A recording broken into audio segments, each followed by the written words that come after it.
नाशिकमधल्या वरिष्ठ अधिकाऱ्यांचं हनी ट्रॅप प्रकरण आणि या प्रकरणी आता संबंधित पंचतारांकित हॉटेलची ती रूम तपास यंत्रणांकडून सील केल्याची सूत्रांची माहिती आहे।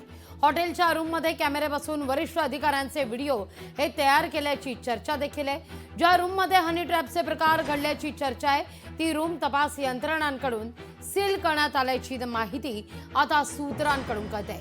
विशेष पथकाकडून संबंधित प्रकरणाचा गोपनीय तपास सुरू आहे असं देखील सूत्रांकडून कळतंय। माझ्याकडे काही माहिती नाही आहे, परंतु काल माननीय मुख्यमंत्र्यांनी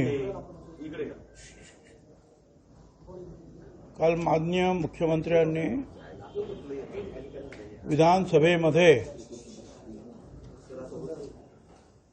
या संदर्भामध्ये स्पष्टीकरण दिलेलं आहे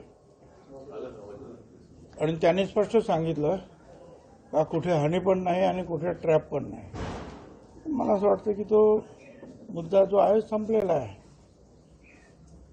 आणि स्वतः मुख्यमंत्र्यांनी स्टेटमेंट दिल्यानंतर शंकेला काही वाव राहू नये। समृद्धी महामार्गातल्या भ्रष्टाचाराचं पाप हे या हनी ट्रॅपच्या माध्यमातून सगळ्यांच्या समोर आलंय। मात्र हा हनी ट्रॅप जो आहे याच्या खोलात सरकार जर गेलं तर हा 20,000 कोटीचा भ्रष्टाचार उघडा होईल।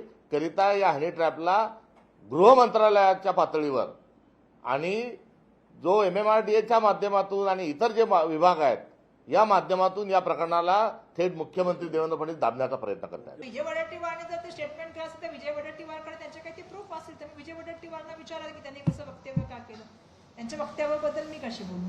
पण मला असं वाटतं की ते जेव्हा बोलतात ते सिनियर मोस्ट आहेत, त्यांच्याकडे काहीतरी पुरावे असतील आणि त्या पुराव्याच्या आधारेच ते बोलत असतील। लोकशाही मराठी ऐका, पहा, जागरूक रहा।